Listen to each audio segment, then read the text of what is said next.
And we are live. I think we're live. Are we live? We live? We live? Caroline, we live? All right. I think we're live. Good morning, everybody. Good afternoon. Depends on where in the world you're at. Thank you for joining us today. I was just sharing that I'm a little under the weather. I think Jessica's a little under the weather. It seems to be that time of the year. Mine is because I got one of my COVID shots, and it's just one of those reactional shots that you get to it, or not that you get from that after feeling that you get. So I know I'm fine, but I just have to kind of power through everything. So thanks everybody for joining us today. We have a little bit of functionality on this, but you've been on these webinars before, so you know that we have the chat box that you can communicate with us. You know that we have the Q&A, and we're going to do a couple polls along the way. So feel free to go ahead and post in the chat. Tell us where you're from. Tell us maybe what you came here to learn about today. And we're going to go ahead and get ourselves started. So let me get the screen share going here. All right. Great. Welcome to How to Level Up Your E-commerce Reputation. Today, we're going to kind of focus on the reputation of yourself and your brand on Amazon. We're going to cover some things that are new to Amazon, some new features and functionalities that Amazon has rolled out, as well as cover some best practices. Today, I have with me Lauren Ward and Jessica Wright, two members of our team who deal with this on a daily basis. Lauren is our product manager for our Seller Labs product, also a new stealth product that we're working on that we hope to be rolling out in Q1. And Jessica is our resident expert for our managed services team. So ladies, do you want to say hello? Hi, everyone.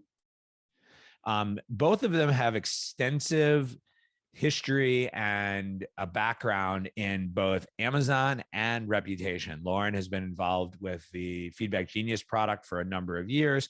She led most of the creation of our terms of service warnings within the tool. And Jessica has been everything from a seller to a full account manager to kind of working with all 150 plus clients on our team. So a lot of wealth of knowledge here today, and hopefully we can answer any questions that you have.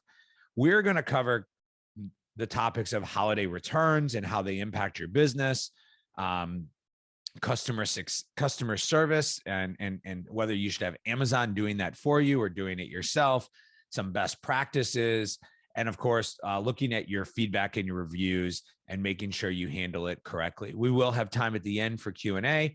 So if you have any questions, like I said before, add them to the Q&A and we will get to them as time allows. I expect today's webinar to be about 30 minutes long, depending on how deep we get into some of these conversations. So I'm going to start us off with a little bit of a poll question here. And our question is related to returns and questioning whether you have a no questions asked refund or return policy, or whether your policy has some stipulations to it. Now, to give you an example, I wish I had it on my desk, but I bought a gift for my kid for Halloween, and they did not have a no questions asked return policy, and the product broke. And so I was able to email them, and I was able to tell them that the product broke. It was still within the 30 days of buying the product. And, they basically communicated back to me that they were not going to issue me a refund. So that only leaves me to be able to do one thing, which is leave a bad review. So there are consequences to your ability and based on what your policy states. And we're right at around 60-40 of people having a no questions asked return policy versus not. Jessica, do you want to kind of dive into a little bit around the holiday and the returns period and maybe what best practices we should be following? You're muted. Try that one more time. Yes, so as is typical this time of year, with all major retailers, not just Amazon, the returns window does open up, it becomes extended. So the difference with Amazon versus most major retailers, of course, is that if you are an FBA seller with Amazon, you don't have really any options when it comes to the returns window. Instead of your standard 30-day return policy, with Amazon FBA sellers, your return window is now through January 31st, 2022, effective at the beginning of October. So we're already well in the middle of the extended returns window here. Something that is new this year, Amazon's requiring that all apparel sellers for even FBM require free returns. And then they have opened it up to allow other categories to offer free returns and in turn get a free returns badge like you see here on the screen, that in theory could increase your holiday sales,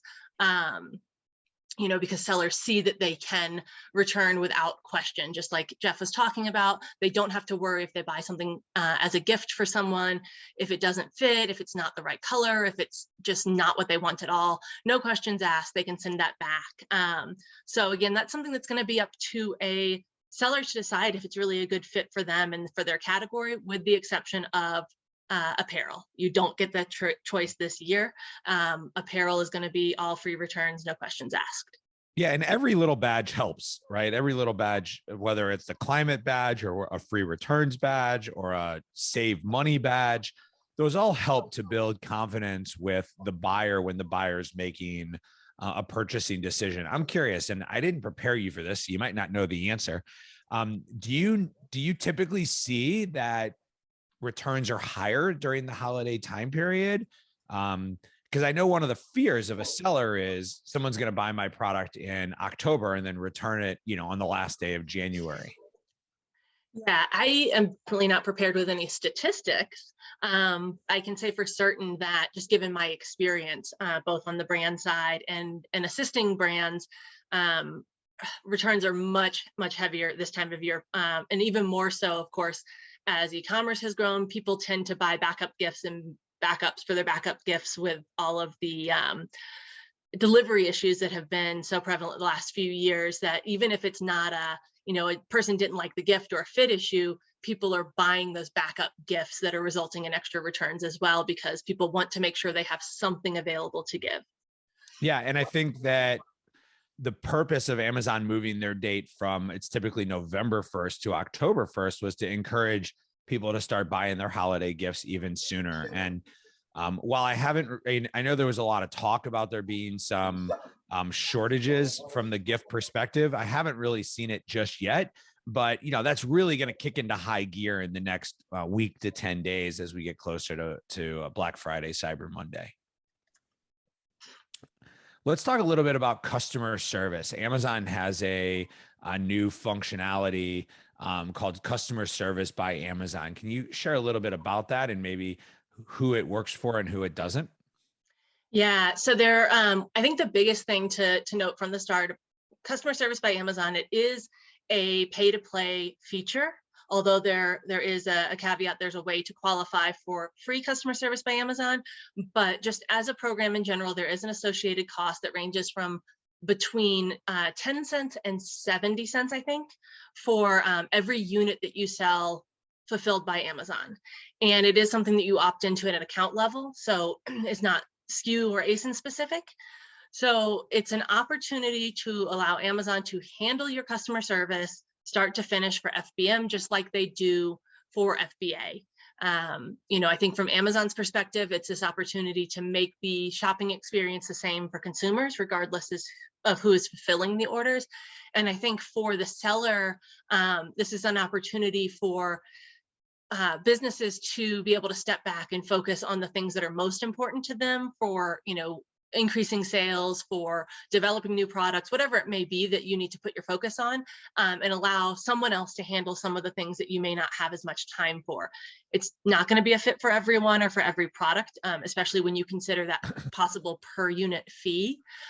It's something that sellers are going to have to, really analyze on their own if the value is there for them.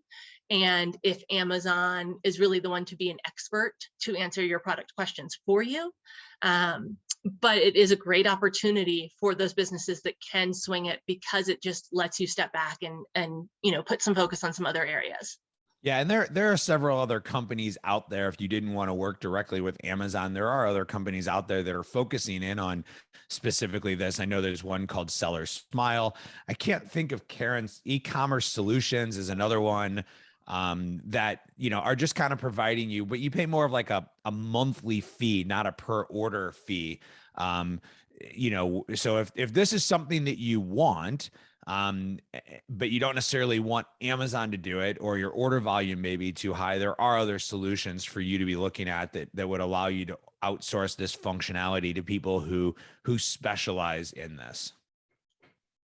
Now, Amazon has kind of opened up this idea of being able to engage with customers, right? And this was a really big deal because prior to this coming out, there was no real way to talk to customers besides just maybe asking about the order or asking for a review. Can you talk a little bit about some of the new customer engagement tools that Amazon has, and maybe how your clients are using them? Yeah, so this has been a really, really exciting one to see, the ability to communicate directly to your buyers come back to Seller Central, but it's still very new. So we haven't heard a ton of feedback yet about how it's working for people. It is a feature that came out this summer, and then Amazon immediately rolled it back to beta, made some more improvements to it, made some more templated responses available.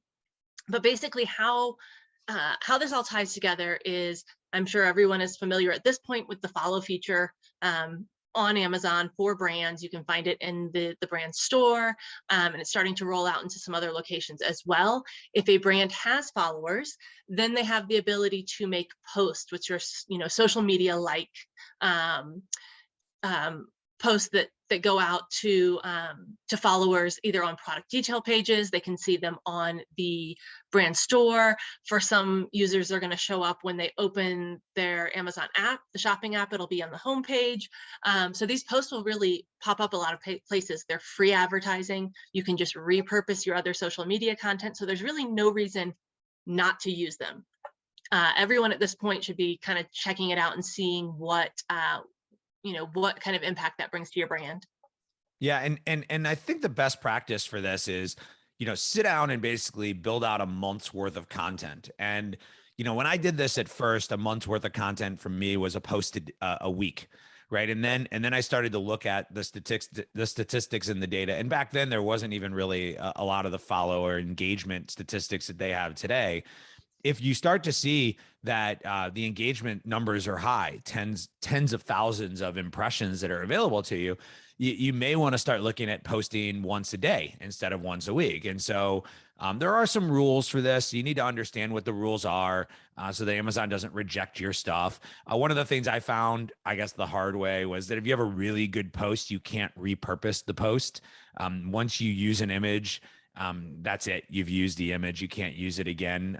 I thought, oh, wow, this image did really, really well. I'll just kind of change this image a little bit and try to repost it. No, Amazon did not like that.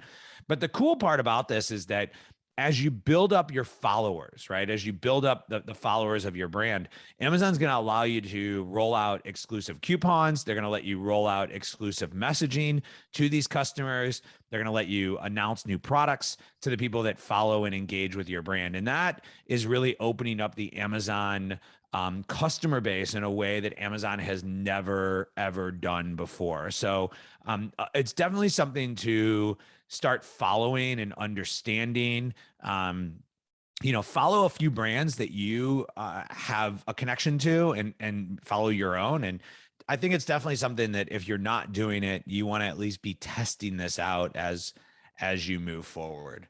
I think yeah, I was going to say one more point. I was just going to say, in addition to following other brands and checking out the posts, if you have at least one follower of your brand, which could be you, so you could follow your own brand, that's when you'll have access to that customer engagement tool and be able to check out the templates that are available. So I encourage everyone to do that as well. If you don't have any followers yet, if you haven't created any posts yet, follow your own brand so you can check out that tool and see what the templates look like and begin planning what you will do when you have content to share. Yeah, and I just want to share a couple comments that came through. One was in talking about the Amazon customer service.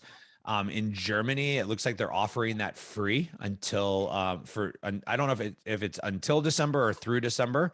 Um, so if you're in Germany, you can try that out. And then somebody was asking about the climate badge. The climate badge is basically a pledge that you're saying that you're as a company you're attempting to or on a track to be carbon neutral, which means you offset the things that you do. You've probably read the articles about how Amazon is trying to move to a totally electric fleet of delivery vehicles.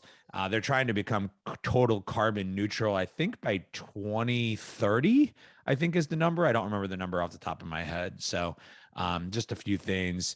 The question was, how do you get followers? Is this something that can be done at a listing ASIN level or within the storefront? So do you want to talk a little bit about how you actually get these followers? Yeah, and real quick too, I also will say customer service by Amazon is free for everyone in the US as well for one 30-day free trial. And then after that, if you meet certain metrics, you can continue to keep that free, less than 5% contact rate and meeting certain order defect and online tracking upload on time metrics. You can keep it for free for the long term, but everyone right now in the US can also qualify for 30 days free. Awesome. In terms of followers, there's just having a good looking storefront, having a storefront at all, just getting people to that storefront is the main thing, because there's a follow button on the storefront. So you need to be doing everything you can to really brand your products on Amazon so that people are encouraged to get to that brand store where they can click the follow button. It's all about getting traffic to the place where that button exists. There's not a lot I think that you can do beyond that. It is at an account level or a brand level rather than an ASIN level. Yeah, and I was looking because I'm peeking at my phone to see if I can show you all. Because there are more brand follows right now within the mobile app than there are within the online app. So I'm just trying to see if I can find one quickly. Yeah, so here I'll show you. There's one called Related Post. I don't know if that's going to work.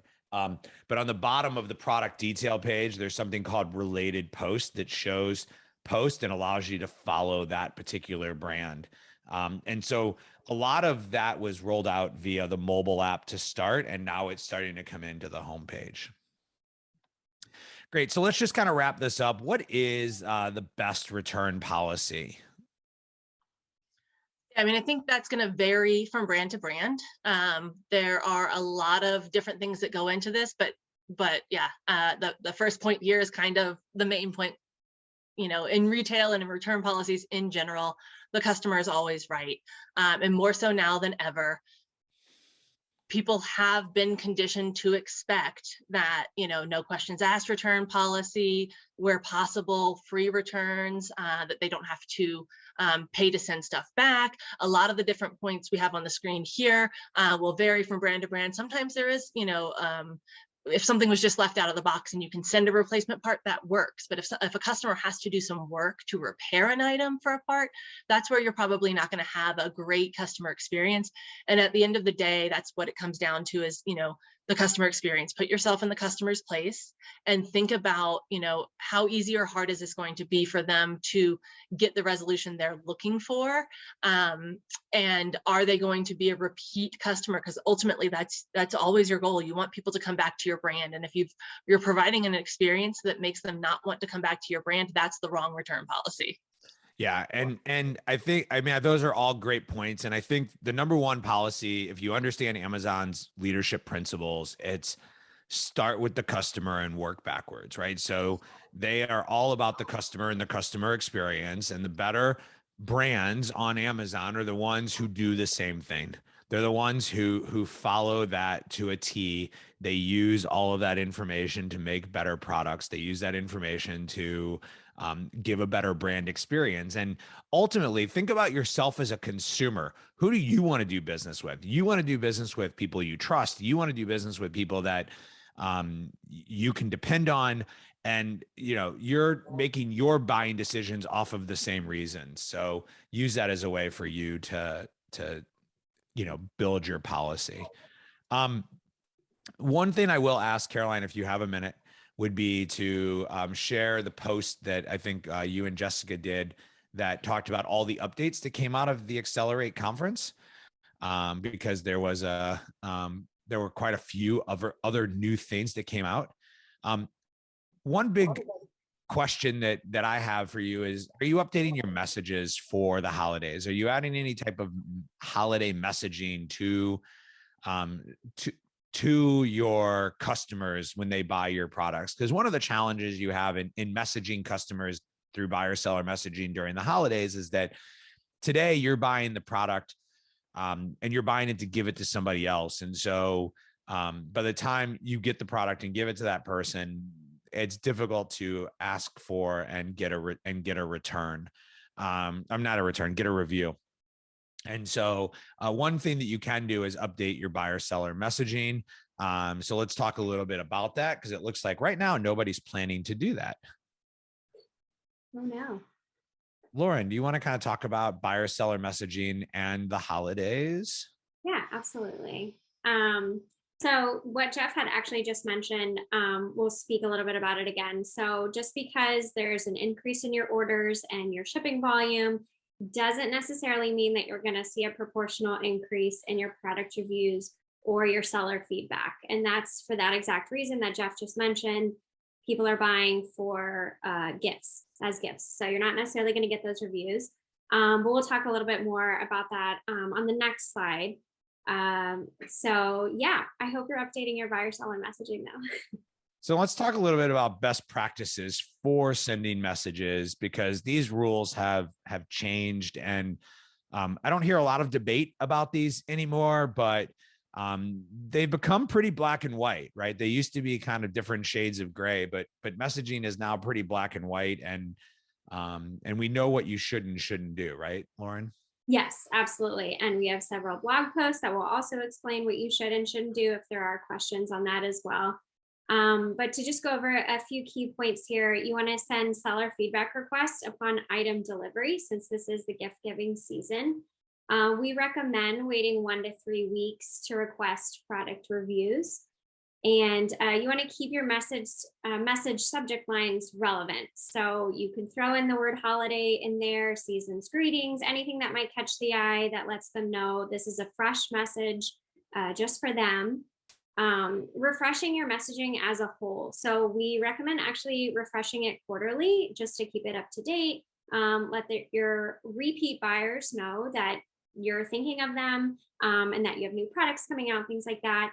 You want to activate your request review for international marketplaces. We definitely recommend this because it'll translate it in their own language, their native language, so nothing is lost in translation there. Makes it a much easier experience and better customer experience. And of course, golden rule, request product review or seller feedback, never both. Yeah, and I think that's one that I think is really important, is Amazon does have two ways for you to request feedback. One through the request a review feature, one through the buyer seller messaging. And Amazon has, I'm all over the place. And Amazon has made it clear that they do not want you doing both, right? And so it's really, but let's talk about some other do's and don'ts when it comes to messaging, Lauren. Yeah, certainly. So like we just said, sending one message per order.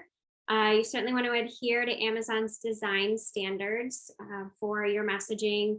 Avoid suggestive language, any type of like nudity or foul language, anything like that. No.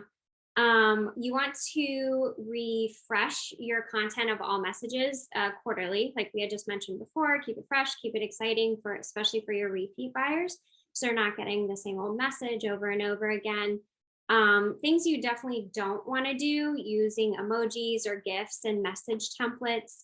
You don't want to use the word important in subject lines or anything that's too crazy. That'll stand out unless it is critical to the customer's order. That always gives a shopper a negative experience if they see those buzzwords in there. Using custom messages and request a review both for one marketplace. You certainly don't want to do that. And you don't want to ask customers to change or remove reviews or feedback. That's just not a great customer experience. Within Pro, we actually do programmatically have a way to check a lot of your messages for you to make sure that you're not using GIFs or emojis, things like that. We can't always check everything. So using company logos, we're not able to check that programmatically, but we are able to check a lot of the red flags and make sure that you're not violating terms of service within our messages. Yeah. And I just want to be very clear, because Amazon's very clear in their rules and messaging around this, which is that our tool is within terms of service, but there are ways to use a tool like ours and still violate terms of service, right? So we as tool providers are required to ensure that we're doing our best job to keep you guys compliant, but we are not required to police. So a lot of the functionality that we've built into our system goes above and beyond our requirement of being part of the Amazon ecosystem, part of the Amazon App Store, part of the developer council that we have been part of. So that we can help you guys and we can point out to you, but you can override those things. And if you choose to do that, you put yourself at risk. And Amazon has a couple levels of suspension for suspending your messaging ability if you don't follow the rules. And they've been very strict that if you do get a lifetime suspension, they have not been letting people get off of that. So be careful what you do, but it is possible to message appropriately and ask for reviews. Absolutely. Great. Let's talk a little bit about, so we talked about holiday messaging. What about holiday listings? This would be updating your listing with maybe holiday themed pictures, maybe some words and terminology. How are we going about updating our product listing?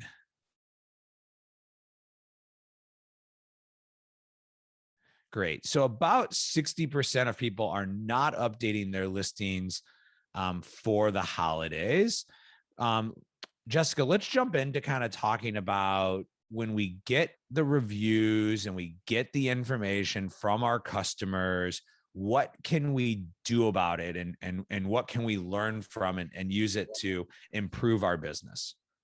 Yeah, so absolutely. Even without this new feature that rolled out, it's always a good idea to be reviewing feedback and taking note of the things that are said, both good and bad, and using that to improve your listing. So the tool that did just come out is something that's really exciting because, again, it's another one of these opportunities that Amazon has given us back to be able to communicate directly to the buyer.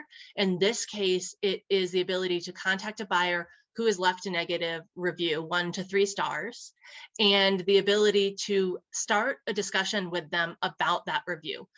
It is not the ability to say, hey, please go change your review, or to harass someone who's left you a negative review. Sellers should really be looking at this as an opportunity to learn more about why the customer had a negative experience and be able to turn that experience around, if not for this customer, but certainly for future buyers. Taking the feedback that they give you and using that to improve your listing, to warn future buyers about features that they may need more information about, or compatibility. If something isn't compatible with all types of electronics or something like that, you get this feedback, you can put it into the listing and make sure that future buyers have all the information they need, or even take it further and be able to make sure that future changes that you make to your products take into consideration these negative experiences. So it's a great tool, but it is a limited tool. You can only speak to those 1 to 3 star reviews. And the initial messages you can send out are templated. So when you decide, I want to message this buyer, it's going to pop up with a template that basically starts that conversation that you can just send out that existing template. Yeah. And I mean, this is a big deal because Amazon used to give us the ability to reply to a review on on the product detail page, and they took that feature functionality away. And this is kind of what they replaced it with, right? So they replaced it with this functionality that's only available to brands. So you have to have brand registry to be able to access this, but it is really the only way to do that. And, you know, I believe in really two things. One, kill them with kindness, right? So you can feel like they're total, you know, they're full of it, that it's fake what they wrote, but you got to kill them with kindness. You have to give them empathy, and make them feel like you are hearing what they're saying, and then, you know, treat them well. And we all know that there are people who will complain just to get something free, or to get a free return, or something that changes the rules, and it really, you know, isn't fair. But that negative review hurts you even more. And most customers, if they have a legitimate complaint and you take care of their problem, they'll remove that review without you asking. And that's the key, is to get it done without having to actually ask them for it. Okay, so what can I learn from this to kind of help me put my product listings together? Yeah, and this I touched on a little bit on the last slide, but definitely taking in the information, and like I said, both good or bad. If people are raving about things in your reviews and saying good things, then use those things to add to your bullet points, add to your A+ content, to make sure that other buyers are aware of those potential things.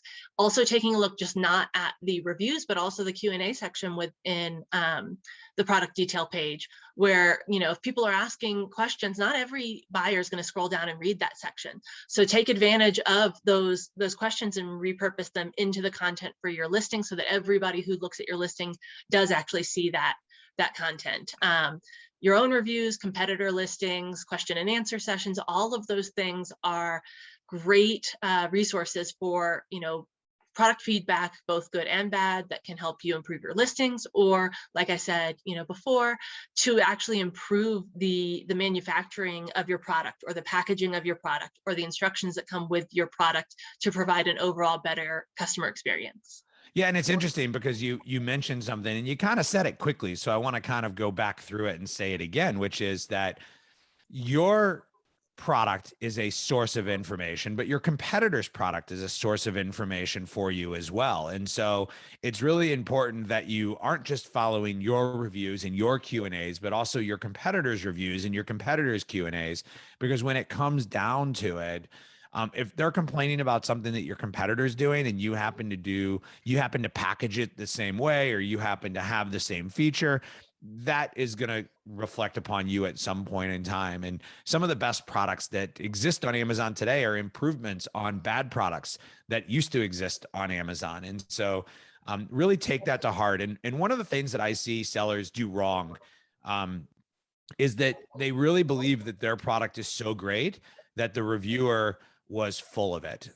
And if you really put yourself into the mind of the consumer and you listen to what that consumer has to say, my guess is they're probably right, and they're just looking at it through a different lens than what you were looking at it through. And there's some simple changes you can make to help improve your listing, or to provide some additional information and messaging to really help overall with the buyer experience. And when it comes down to it, it's the buyer experience that's going to drive your product, and that's going to drive your success. So as I wrap up today, I want to thank Lauren and I want to thank Jessica for being on this webinar and sharing some of these insights and information. If you're not currently a user of Seller Labs Pro Tool, we have a free trial for you, as well as a discount off of your first 3 months. And, you know, we'll open up the floor to Q&A if anybody has any questions they want to ask. So I have one question that came in here. Jessica, I think it's for you. When it comes to updating your listing for the holiday, what are maybe some do's and don'ts that we should consider? Well, I think the main thing is there's, you know, people are very excited to get some sort of holiday imagery. And it's a great idea, but just remember, you still have to stick to the image guidelines. So that main image for your listing still has to have that white background, be your product only, that sort of thing.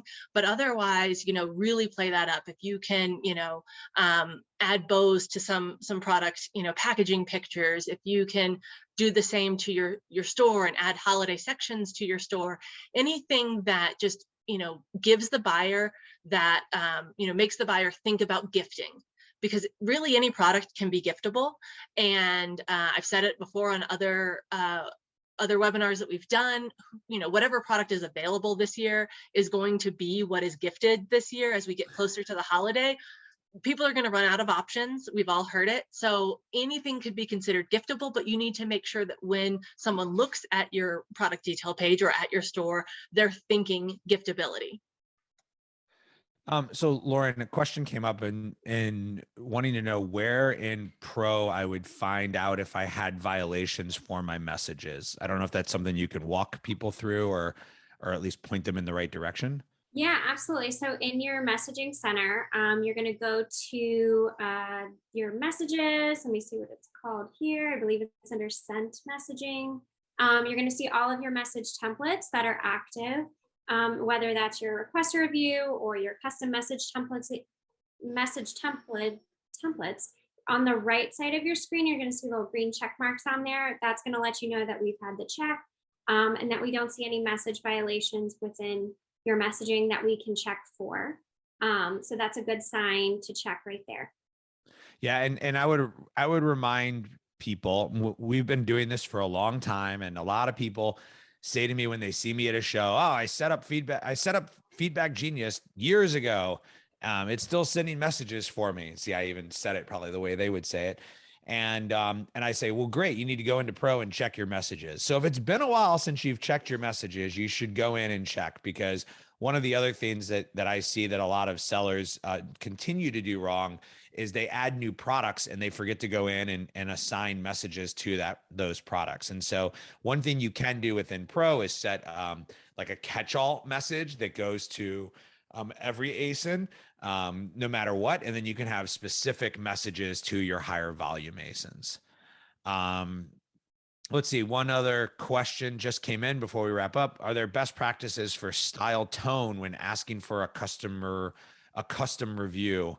Almost all I've seen have been very generic. Lauren, you want to tackle that? You want me to? I would just say customer experience, putting the customer first. I mean, like you said, kill them with kindness, make sure it's nice when you're asking a request for anything. Jeff, you want to take over? Yeah, I mean, the way I describe it is that the ask for the customer review is more of, think about like the Uber driver, right? I just had this experience. You get into the car, he's got a bottle of water. He asks you if you're thirsty. He offers you a mint while you're in the car. He chats with you nicely while you're driving, and you get out of the car and he says, remember, tips are appreciated. Reviews are I don't remember what he said, but like, tips and reviews are appreciated or something like that. Right. So he was just reminding me that if I enjoyed the experience, I should take the extra minute to do something. And that's really what you're trying to do on Amazon. Is the ask for the review is the end, but the buildup starts when they land on your page. And if they land on your page and they see the information and the information is valuable to them and it makes a brand promise, and they get the packaging and they get the insert and it continues the brand promise, when you ask for the review at the end, the affinity to your brand starts to drive the product reviews. And it's something that it's very critical that it's an end-to-end process, because think about it again, put yourself in the chair of the buyer. How many products are you buying from Amazon? How many reviews are you writing? Right? So you're asking somebody to go above and beyond their normal course of action. And in doing so, you need to give them a reason to do that. And if you go and you have a driver, or you have a restaurant, a server at a restaurant, or you have an amazing meal, or you get a product that exceeds your expectations, you don't mind taking that extra bit of time to write that review and give some feedback. So with that, I want to ask you for some feedback. Our webinar is wrapping up here. We appreciate your time. I did have one question come in, so I'll answer that. But if you could, in your chat, give me a 1 to 5. 1 being this was a total waste of my time. 5, this was very valuable. I learned something new. I would love to get an understanding of how much value we gave you in this presentation, because ultimately we put this together to try to improve you and improve your business.